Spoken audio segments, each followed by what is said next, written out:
And for more on election security, we're joined now by CBS News contributors David Becker and Chris Krebs. Good to have you both here because I want to download from both of you what we should be understanding about this past week. Chris, the president of the United States, Donald Trump, appointed you to run the Cybersecurity and Infrastructure Security Agency, that's CISA, that Senator Warner was just talking about, to help states protect their election infrastructure during 2020. That was a secure election, you said. The president fired you for saying that.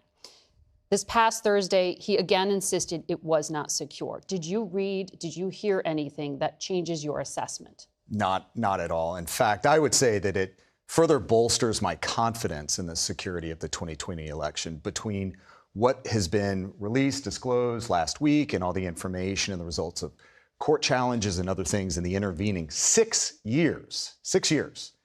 But it's also, I think, a good opportunity to reflect on the good work that the millions of hundreds of thousands, if not million or more, election workers that helped execute the 2020 election, the tens of thousands of federal government employees that worked to protect the 2020 election. That was not something that came together a couple weeks before 2020.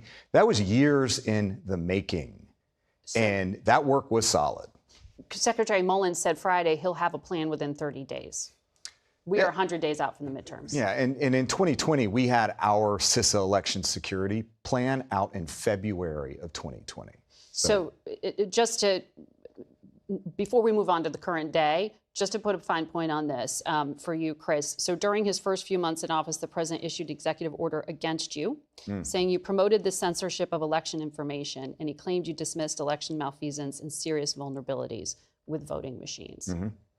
In Intel speak, what you saw, interference would be hacking, changing some of the language the president used in those on-camera remarks.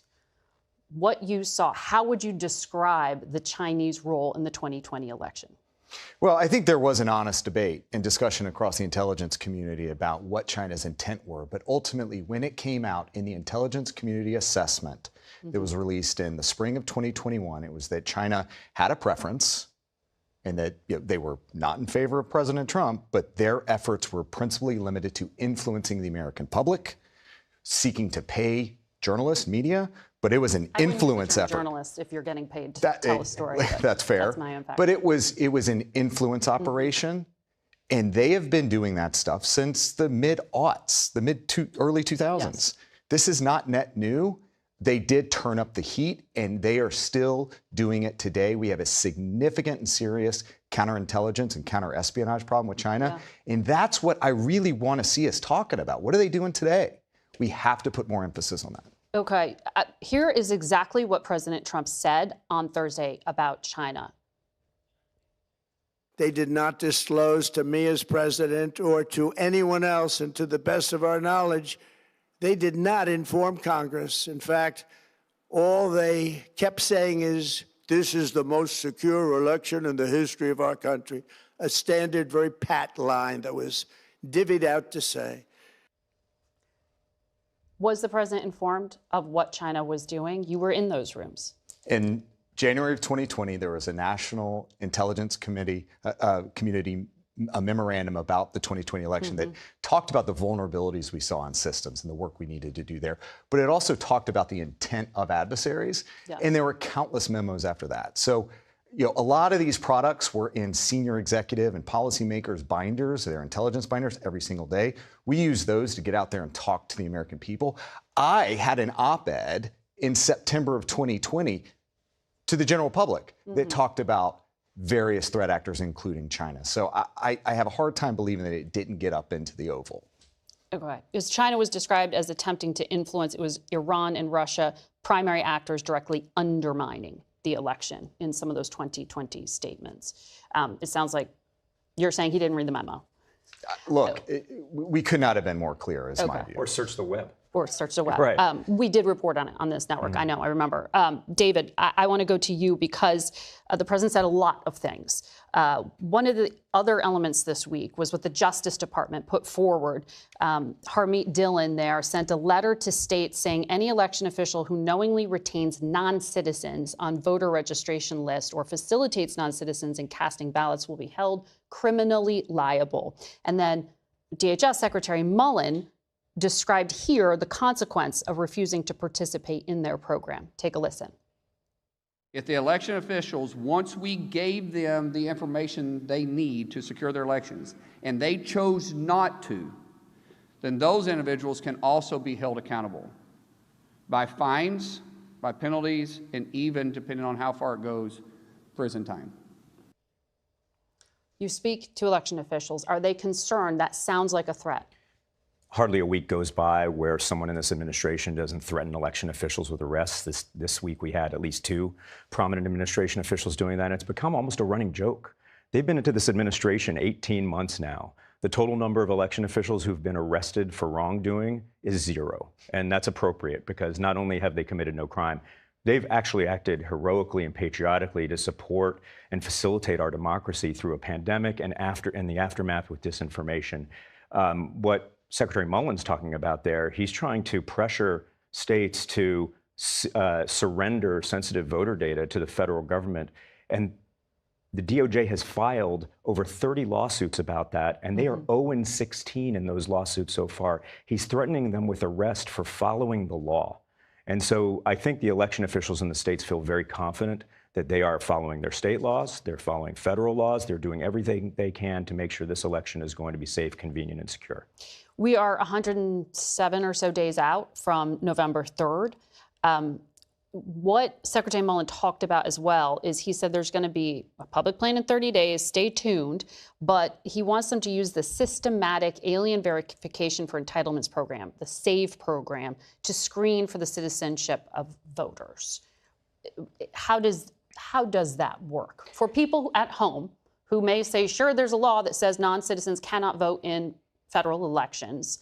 They say, well, what's the problem with showing an ID? So the SAVE system is a federal system that takes data from federal sources. It's currently in legal limbo because there are some challenges over whether it's legal or not. And from the limited federal data that it has, it can then match it in some cases to data that states may choose to share with it. The problem is that DHS admits that data is incomplete. They don't have all of the data. So a lot of the individuals that they might flag are actually citizens. They just don't have the documentation in the federal database to back that up. The states actually have far better data. The states are doing a really good job with this. And the reason they have better data is because when you go into a motor vehicles agency and you get a license, particularly a real ID, you have to show proof of legal presence. And that data, what you've shown, what you've documentarily shown to a government official, is kept in that database. And so you see election officials in states like Georgia, which is run by Republicans, in states like Michigan, which are run by Democrats, and all across the country, able to do a better job of confirming that there are non-citizens on their voter lists than the federal government could ever do. And they've been in office for 18 months. And now they're talking about coming up with a plan in 30 days. Right. And in that 18 months, they've only charged 39 people throughout the entire country with voting as non-citizens. Chris, we were checking for what election officials were saying after Thursday's revelations. Republican officials in West Virginia and in Utah say they have no outreach from the White House about direct election threats. They said, you got them, bring them. Utah said they actually want the election security resources to be restored and to have the federal government stop filing frivolous, again, this is a quote, lawsuits that consume our precious time and taxpayer resources. There are, 1,000 people who were cut from the agency you used to run. What should be happening to make sure that these officials have what they need? Because they said they do want some federal help. Well, first off, exactly what Secretary Warner in West Virginia highlighted. If there is intelligence that needs to be shared with the states, get it to them. And typically, you share the intelligence with the affected parties prior to making a public announcement. So if there was something net new in the Thursday night address that needed to get out to election officials, that should have gone out Wednesday or Thursday morning. And as of Friday, it had not just, trickled down to West Virginia. In 2020, we conducted 33 classified briefings with election officials. 2020, 33.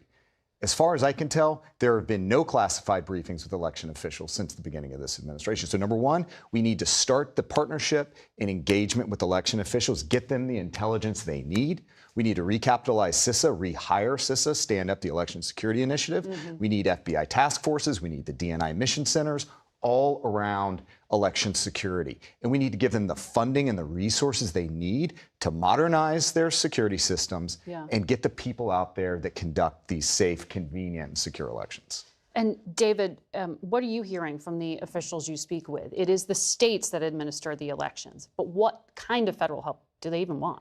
Well, remember, and Chris alluded to this, in the first few months of this administration, they dismantled all of the work that the first Trump administration under the leadership of Chris had built and the Biden administration continued. It took a long time to build trust and credibility and expertise so that states would welcome federal assistance. That's not their normal status. And they built that up admirably. And starting in February of 2025, almost on day one, they dismantled all of it.